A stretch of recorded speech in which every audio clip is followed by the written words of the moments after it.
Atomic Habits. A book I thought I would hate, but surprisingly, I love this book. I thought it would be just another book on the internet that is overly hyped and overly rated. But I love this book and I actually learned 3 lessons from this book that I will share right now. Lesson number 1, the 2-minute rule. The 2-minute rule is a very interesting concept and it's all about taking your habits and dividing the actions into smaller steps that can be done under 2 minutes. Instead of saying that you will read a book, you can say, I'll just read 1 page. So break down your longer term habits into smaller actionable steps that can be done under 2 minutes. Hello, I'm really sorry to stop this video, but if you like this video, please subscribe, and if you can, please comment down below on things I can improve on. Thank you. Back to the video. Lesson number 2, quality versus quantity. Voltaire, which is a very famous French author, said that the best is the enemy of good. And that leads to a story in this book. Jerry, who was a professor in the University of Florida, actually gave his students a task. The task was that they have to take photos. He divided the students into 2 groups, Group A and Group B. Group A will be judged on the basis of quantity. So 100 photos would be a grade A, 90 photos would be grade B, and so on. But Group B will be judged on the basis of quality. So a much excellent photo will get a better grade. So after the session, on the final day of the class, when he reviewed the photos, Group A actually produced much better photos than Group B. And the reason for that is, while Group B was trying to capture the most excellent pictures, Group A was trying to experiment with their photos and try to learn from them. And through that learning, they produced much better pictures. Similarly, it's very easy to get bogged down with the most perfect routine or the most perfect plan, the most perfect diet. The book refers to this as motion versus action. While may both seem very similar, they're much different. Motion is about preparing and planning, but action is something that drives an outcome. You can be in motion, but that will not lead to an outcome.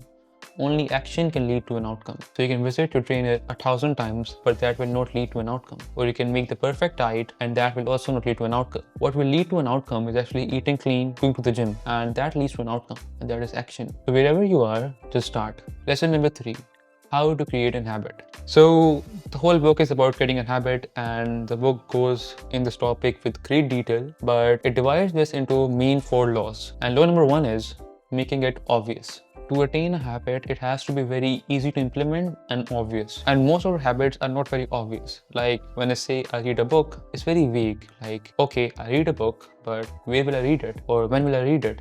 So instead of saying that you read a book, you can say I'll read my book on my desk at 8 p.m. That will make your habit more actionable and simple. You can also use the concept of habit stacking. Habit stacking is just stacking a new habit, on a pre-existing habit.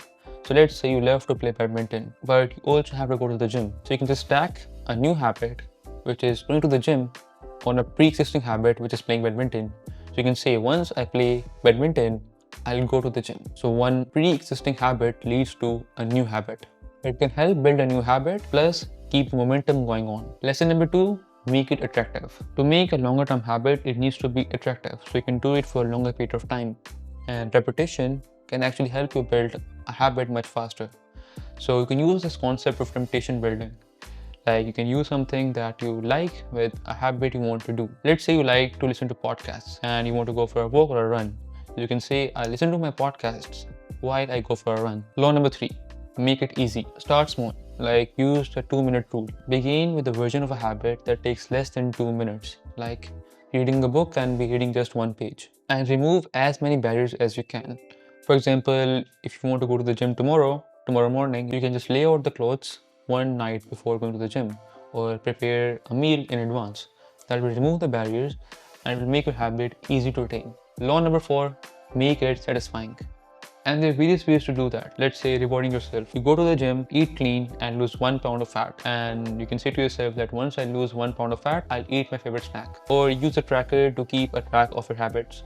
Any element that can make your habit satisfying can help you stick to that habit. Okay, so let's wrap this up. Start small, stay consistent, and stick to your habit. Don't focus on perfection, focus on progress. The goal is not to be perfect, it is just to be a little better every day. Thanks for watching, and I hope this book can help you be more productive and this video can help you be a bit more better. And if you want to buy this book or buy a PDF or a hard copy, I'll leave a link in the description. Thank you.